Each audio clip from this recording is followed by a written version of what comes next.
Hello students, welcome to nursing with Puja. हम यहाँ पढ़ने वाले हैं माइक्रोबायोलॉजी की unit second, classification of microbes. सबसे पहले हम देखेंगे कि कितने सेक्शंस में या कितने टाइप में क्लासिफिकेशन किया गया है माइक्रो ऑर्गेनिजम्स का।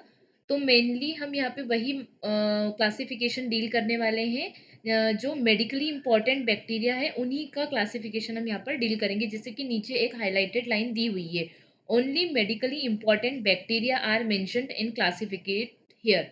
ओके, तो टोटल 9 कैटेगरीज है जिसमें हमने बैक्टीरियाज को क्लासीफाई किया है। सबसे फर्स्ट कैटेगरी है body and nuclear organization, second है मॉर्फोलॉजिकल कैरेक्टरिस्टिक्स, थर्ड है न्यूट्रिशनल रिक्वायरमेंट, फोर्थ है ऑक्सीजन रिक्वायरमेंट्स, फिफ्थ है टेम्परेचर रिक्वायरमेंट्स, सिक्स्थ है ऑस्मोटिक कंडीशन रिक्वायरमेंट, सेवेंथ है डिस्ट्रीब्यूशन, मतलब अकॉर्डिंग टू डिस्ट्रीब्यूशन का क्लासिफिकेशन है, एट्थ है इकोनॉमिकल इंपॉर्टेंस, और नाइन्थ है होस्ट रेजिस्टेंस और पैथोजेनिसिटी के बिहाफ पे क्लासिफिकेशन। तो हम वन बाय वन एक एक क्लासिफिकेशन डील करने वाले हैं। सबसे पहले हम देखेंगे बॉडी एंड न्यूक्लियर के ऑर्गेनाइजेशन के बेस पे। पहले देखेंगे बॉडी ऑर्गेनाइजेशन के बेस पे, फिर सेकंड हम देखेंगे न्यूक्लियर ऑर्गेनाइजेशन के बेस पे। पहले देखते हैं बॉडी ऑर्गेनाइजेशन। इसमें फर्स्ट पॉइंट है microbes beyond cellular organisation.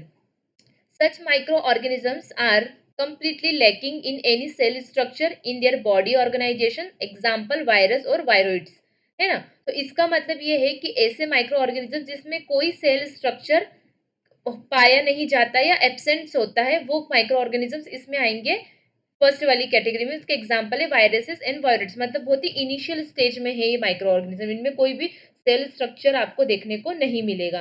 Second है माइक्रोब्स विथ सेलुलर ऑर्गेनाइजेशन। ये फर्स्ट वाली कैटेगरी से थोड़े डेवलप्ड वाले बैक्टीरिया है, इनके अंदर क्या आपको सेल ऑर्गेनल्स जो है वो दिखाई देंगे। पढ़ते हैं, such micro organisms have their body made up of cells, example bacteria, microfungi और प्रोटोजोन्स एक्सेट्रा।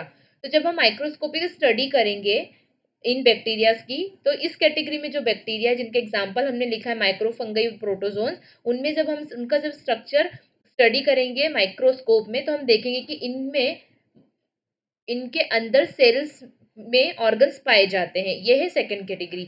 थर्ड है न्यूक्लियर ऑर्गेनाइजेशन। सबसे पहले प्रोकैरियोटिक, सेकंड है यूकैरियोट्स। ये आपने ट्वेल्थ में ये वोकेबलरी सुनी होगी। प्रोकैरियोटिक वर्ड से समझ में आता है जो प्राइमरी स्टेज पे है, और यूकैरियोटिक जो डेवलप्ड है।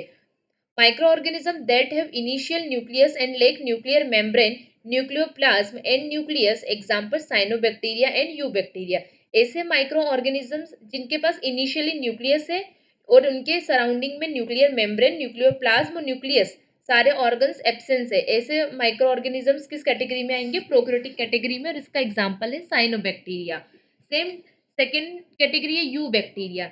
Micro organisms that have well developed nucleus with nuclear membrane, nucleoplasm and nucleus, example protozoans and microfungi। ऐसे बैक्टीरिया जिनके अंदर वेल डेवलप्ड न्यूक्लियस है, साथ में न्यूक्लियर मेम्ब्रेन भी है, न्यूक्लियोप्लाज्म भी है और न्यूक्लियस भी है, वो इस कैटेगरी में आएंगे, यूकैरियोट्स की कैटेगरी में। ठीक है, अब हम आगे जाते हैं सेकेंड क्लासिफिकेशन के। और सेकेंड क्लासिफिकेशन किस बेस पे है? Classification on the basis of morphological characteristics. ठीक है, सबसे इसमें कुछ कैटेगरी में इसको सब कैटेगरी में डिवाइड किया है। फर्स्ट है according to shape of bacteria. Okay, तो तीन शेप ऑफ बैक्टीरिया यहाँ पर है। कोकाई, ऐसे बैक्टीरिया जिनका स्ट्रक्चर, जिनका शेप ओवल है या स्पेरिकल है, वो इस कैटेगरी में आएंगे कोकाई में। उसका एग्जाम्पल है स्टेफाइलोकोकाई। सेकेंड है बेसिलाई, ऐसे बैक्टीरिया जिनका शेप सिलेंड्रिकल और रॉड शेप्ड है, एग्जाम्पल है ब्रूशेला, वो इस कैटेगरी में आएंगे बेसिलाई। थर्ड है bacteria without stable shape, example है एल फ्रॉम बैक्टीरिया। जैसे कि आपको नाम से ही समझ में आ रहा है, ऐसे बैक्टीरिया जिनका कोई शेप और साइज नहीं होता। जैसे कि हम अमीबा, एक जो एनिमल है जो कि जिसका साइज फिक्स नहीं है, वैसे ही एक बैक्टीरिया, हम यहाँ पे बैक्टीरिया माइक्रो ऑर्गेनिज्म की बात कर रहे हैं, तो एल फ्रॉम बैक्टीरिया वो इस कैटेगरी में आएगा। सेकेंड सब डिवीजन है अकॉर्डिंग टू देयर साइज। एक है हायर बैक्टीरिया, एक और लोअर बैक्टीरिया। ऐसे बैक्टीरिया जिनका साइज ग्रेटर है वो हायर बैक्टीरिया, एग्जाम्पल है एक्टिनोमाइसिटिस। एंड जो लोअर बैक्टीरिया, जो लोअर साइज है इनका, वो है स्पाइकिट्स, लोअर बैक्टीरिया। आगे इनकी सब कैटेगरी और है अकॉर्डिंग टू देयर फ्रेजिला। आपको डायग्राम में देख के ही समझ में आ रहा होगा। सबसे पहला है मोनोट्राइकस। तो ऐसे बैक्टीरिया जिनके एक पोल पे सिंगल फ्लैजिला प्रेजेंट होता है वो है मोनोट्राइकस। सेकेंड है एम्फीट्राइकस। ऐसे बैक्टीरिया जिनके दोनों पोल पे एक एक फ्लैजिला प्रेजेंट है वो है एम्फीट्राइकस। फिर है थर्ड है लोपोट्राइकस। ऐसे बैक्टीरिया जिनके एक ही पोल पे मल्टीपल फ्लैजिला प्रेजेंट है वो इस कैटेगरी में आएंगे, लोपोट्राइकस। लास्ट है पेरिट्राइकस। ऐसे बैक्टीरिया जिनके ओवरऑल सराउंड दी सेल और चारों ओर फ्लैजिला प्रेजेंट है वो है पेरिट्राइकस। फोर्थ कैटेगरी है according to their staining reaction. There are two most widely used differential stain, Gram stain and acid fast stain. आपने सुना होगा स्कूल टाइम में हमने स्टेन स्टेन मतलब कलर करने के लिए, ऐसे बैक्टीरिया जिनको हम कलर करते हैं तो वो क्या रिएक्शन देते हैं उनके बेस पर उन्हें दो कैटेगरी में डिवाइड किया गया है मेनली। सबसे पहले हम देखेंगे ग्राम स्टेन। उसमें है सब category gram positive bacteria, gram negative bacteria. ऐसे बैक्टीरिया जिनको स्टेन करने के बाद में वो वॉयलेट अपीयर होते हैं वो ग्राम पॉजिटिव बैक्टीरिया है। इन ऐसे बैक्टीरिया जिनको जिसे स्टेन करने के बाद में वो पिंक दिखाई देते हैं वो है gram negative bacteria. Second category है एसिड फास्ट स्टेन। ऐसे ऑर्गेनिजम्स जिनको एसिड फास्ट स्टेन में स्टेन करने के बाद में पिंक दिखाई देते हैं वो इस कैटेगरी में आएंगे। और non acid fast organisms after the acid fast stain the bacteria which appear blue are containing this category non acid fast organisms. ऐसे बैक्टीरिया जो स्टेन कर एसिड फास्ट स्टेन करने के बाद में ब्लू दिखाई देंगे वो नॉन एसिड फास्ट ऑर्गेनिज्म की कैटेगरी में आएंगे। ये सेकंड कैटेगरी हमारी क्लासिफिकेशन जो हमारा है वो कंप्लीट होता है। अब थर्ड क्लासिफिकेशन की ओर हम आगे जाते हैं। थर्ड क्लासिफिकेशन है classification on the basis of nutritional requirement. आपको नाम से ही समझ में आ रहा होगा न्यूट्रिशनल रिक्वायरमेंट मतलब जो उनकी फूड जो उनका न्यूट्रिशन है उसके रिक्वायरमेंट किस तरीके से वो अपना फूड बनाते हैं, मैन्युफैक्चर करते हैं और एब्जॉर्प्शन करते हैं उसकी कैटेगरी उसके बिहाफ पे हमने उन्हें चार कैटेगरी में डिवाइड किया है। सबसे पहले है photo autotrophs. Photoautotrophs are those that use light energy to manufacture their food. Example photosynthetic bacteria. ऐसे बैक्टीरिया जो अपना फूड बनाने में मैन्युफैक्चर करने में लाइट एनर्जी का यूज करते हैं वो इस कैटेगरी में आएंगे फोटो ऑटोट्रोप्स। एग्जाम्पल है photosynthetic bacteria. Okay. Second category है chemo autotrophs. Chemo autotrophs are those that use chemical energy to manufacture their food. Example sulphur bacteria. ऐसे बैक्टीरिया जो अपना फूड मैन्युफैक्चर करने के लिए केमिकल एनर्जी का यूज करते हैं वो इस कैटेगरी में आएंगे कीमो ऑटोट्रॉप्स में। थर्ड पॉइंट है photo heterotrophs are the micro organisms that use light energy in absorption of their food from external environment. Example purple non sulphur bacteria.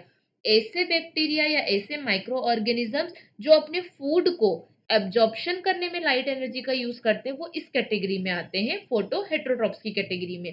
Fourth और लास्ट कैटेगरी है chemo heterotrophs. तो ऐसे bacteria जो food के absorption करने के लिए chemical energy का यूज करते हैं वो आते हैं कीमो हेट्रोट्रॉप्स वाली कैटेगरी में। एग्जाम्पल है प्रोटोजोआ।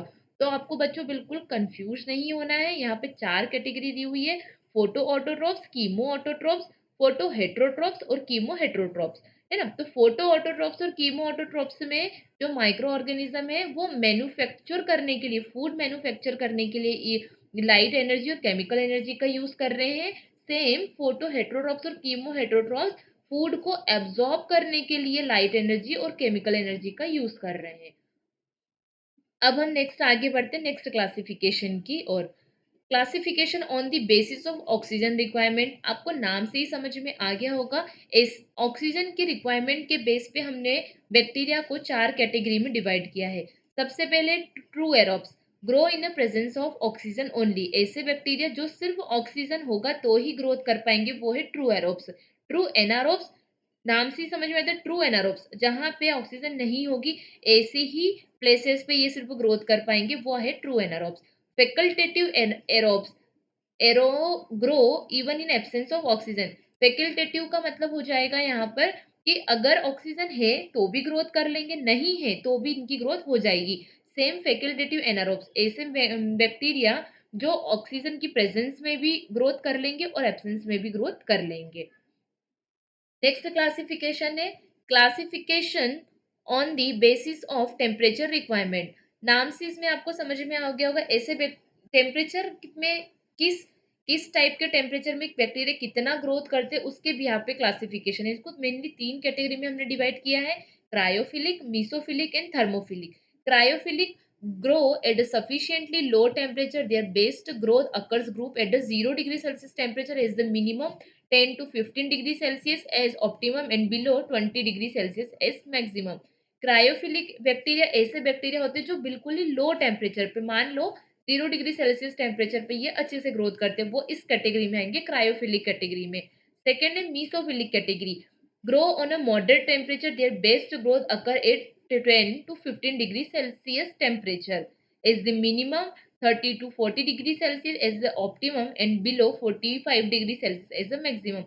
ऐसे बैक्टीरिया जो ग्रोथ करने के लिए उन्हें मॉडरेट टेम्परेचर की जरूरत होती है, ना तो ज्यादा कम ना तो ही बहुत ज्यादा, ऐसे टेम्परेचर मॉडरेट टेम्परेचर पे वो बहुत बेस्ट ग्रोथ करते हैं। वो टेम्परेचर है 10 to 15 डिग्री सेल्सियस। थर्ड है thermophilic, grow at higher temperature that is lethal to many other और micro organisms. Their best growth occur at a 45 degree Celsius temperature is the minimum, 50 to 85 degree Celsius is the optimum, and above 100 degree Celsius the maximum. Thermophilic नाम से ही समझ में आ रहा है, ऐसे temperature जो temperature को अट्रैक्ट करते हैं, मतलब जितना ज्यादा टेम्परेचर होगा उनकी ग्रोथ उतनी ज्यादा होगी। तो हायर टेम्परेचर पे जो अच्छे से ग्रोथ करते हो, है ना, तो वो इस कैटेगरी में माइक्रो ऑर्गेनिजम्स आएंगे। तो टेम्परेचर के बेस पे आपको इसमें मैंने ऑप्टिमम, मिनिमम, मैक्सिमम तीनों कैटेगरी डिवाइड की। आप सिर्फ नाम रख के एक्सप्लेन कर देंगे तो भी इनफ है कि 3 कैटेगरी है, क्रायोफिलिक, मीसोफिलिक, थर्मोफिलिक। क्रायोफिलिक जो एकदम लो टेम्परेचर पे ग्रोथ करते हैं 0 डिग्री सेल्सियस में, मीसोफिलिक जो मॉडरेट टेम्परेचर पे ग्रोथ अच्छे से ग्रोथ करते हैं 10 टू 15 डिग्री सेल्सियस, और थर्मोफिलिक ऐसे बैक्टीरिया जो हायर टेम्परेचर पे ग्रोथ करते हैं, एवरेज है 45 डिग्री सेल्सियस। नेक्स्ट क्लासिफिकेशन है classification on the basis of osmotic condition requirement. Osmotic condition की जितनी ऑस्मोटिक कंडीशन को रिक्वायरमेंट बैक्टीरियाज को होती है उनके भी यहाँ पे क्लासिफिकेशन है। Osmophobic first category, such micro organism usually die if subjected to substrate of high osmotic concentration. ऐसे बैक्टीरिया जिनको उनकी डेथ हो जाती है या वो ग्रोथ नहीं कर पाते हैं अगर उनको हाई ऑस्मोटिक कंसंट्रेशन वाली इन्वायरमेंट में या इन्वायरमेंट या प्लेस में उनको ग्रोथ करवाते हैं। ये ऑस्मोफोबिक, फोबिक मतलब डर लगना। नेक्स्ट है ऑस्मोफिलिक, ऐसे फिलिक का मतलब अट्रैक्ट होना। ऐसे माइक्रो ऑर्गेनिज्म जो हाई ऑस्मोटिक कंसंट्रेशन में बहुत बेहतरीन तरीके से, बेस्ट तरीके से ग्रोथ करते हैं, वो इस कैटेगरी में आते हैं, ऑस्मोफिलिक कैटेगरी में। थर्ड है halophilic, such micro organisms preferably grow in high osmotic concentration produced by dissolve salt. ऐसे माइक्रो ऑर्गेनिज्म जो हाई कंसंट्रेशन वाली जो ऑस्मोटिक कंडीशन है, जो सॉल्ट से प्रोड्यूस होती है उसमें अच्छे से ग्रोथ करना प्रिफर करते हैं। Osmoduric, such micro organisms grow normally on substrate of moderate osmotic concentration and are resistant to wide osmotic changes in this substrate on which they grow. ऑस्मोड्यूरेटिक ऐसे माइक्रो ऑर्गेनिज्म जो नॉर्मली ग्रो करेंगे अगर osmotic concentration normally रही, लेकिन अगर उसमें कुछ भी चेंजेस करते तो वो रेजिस्टेंट हो जाते हैं, वो ग्रो करना बंद कर देते हैं। ये है 4 कैटेगरी ऑस्मोटिक के कंडीशन के बिहाफ पे। नेक्स्ट हम आगे बढ़ते हैं, classification on the basis of distribution, hydrospheric, lithospheric और atmospheric. Hydrospheric those micro organism that grow in a water, वो आएंगे हाइड्रोस्पेरिक कैटेगरी में, ऐसे माइक्रोब्स जो वाटर में ग्रोथ करते। लिथोस्पेरिक ऐसे माइक्रो ऑर्गेनिज्म जो मिट्टी में या सॉइल में ग्रोथ करते हैं, वो लिथोस्पेरिक कैटेगरी में आएंगे। लास्ट है एटमोस्फेरिक, ऐसे माइक्रोब्स जो ओवरऑल हमारे सराउंडिंग के एटमोस्फियर में प्रेजेंस होते हैं, वो इस कैटेगरी में आएंगे, एटमोस्फेरिक कैटेगरी में। नेक्स्ट क्लासिफिकेशन है classification on the basis of economical importance. Economical आप नाम से समझ में आएंगे, इकोनॉमिकल जो हमें यूजफुल है और हार्मफुल है। Useful microbes, such microbes are useful to us and do not impose any harm. नाम से समझ में आ रहा है यूजफुल, जो हमें कोई हार्म नहीं पहुंचाते। जैसे एग्जांपल के लिए इकोलाई हमारे इंटेस्टाइन में होता है लेकिन वो हमें कोई हार्म नहीं पहुंचाता है। उसके बाद में आता है हार्मफुल माइक्रोब, ऐसे माइक्रोब्स जो डायरेक्टली और इनडायरेक्टली हमें हार्म पहुंचाते हैं, वो इस कैटेगरी में आएंगे। ओके, नेक्स्ट है बच्चों classification on the basis of host resistant और पैथोजेनिसिटी। पैथोजेनिसिटी की कितना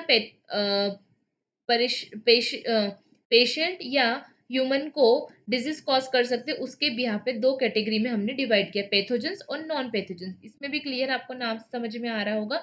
the organisms which cause disease in the host, host patient या ह्यूमन, जो ह्यूमन में डिजीज कॉज करते हैं वो पैथोजेंस है, और जो ह्यूमन में डिजीज कॉज नहीं करते हैं वो नॉन पैथोजेंस है। लैक्टोबैसिलाई नॉन पैथोजन है और पैथोजन है विब्रियो कोलेरा। तो अब हम एक बार क्लास को रिव्यू करेंगे। आज हमने क्या देखा? हमने सेकेंड यूनिट माइक्रोबायोलॉजी की डील की है, क्लासिफिकेशन ऑफ माइक्रोब्स। इसमें टोटल हमने 9 कैटेगरी देखी है, और भी कैटेगरीज बच्चों अवेलेबल होती है, लेकिन हमने जो हमारे लिए मेडिकली इंपॉर्टेंट है उन्हीं कैटेगरी के बिहाफ पे या उतनी ही कैटेगरी को हमने यहाँ पे डील किया है। यहाँ पे टोटल 9 कैटेगरी हमने डील करी है। बॉडी ऑर्गेनाइजेशन के बेस पे, मॉर्फोलॉजिकल स्ट्रक्चर के बेस पे, न्यूट्रिशनल रिक्वायरमेंट के बेस पे, ऑक्सीजन रिक्वायरमेंट के बेस पे, टेम्परेचर रिक्वायरमेंट के बेस पे, ऑस्मोटिक कंडीशन रिक्वायरमेंट के बेस पे, कैसे डिस्ट्रीब्यूशन है उनका उसके बिहाफ पे, classification on the basis of economical importance, and last one is classification on the basis of host resistant और पैथोजेनिसिटी। स्टूडेंट, इसमें अगर आपको कोई भी प्रॉब्लम आती है, कुछ भी समझ में नहीं आता, या कुछ आप और टॉपिक्स पढ़ना चाहते हैं, तो प्लीज़ कमेंट करें, लाइक करें and subscribe to my channel. Thank you.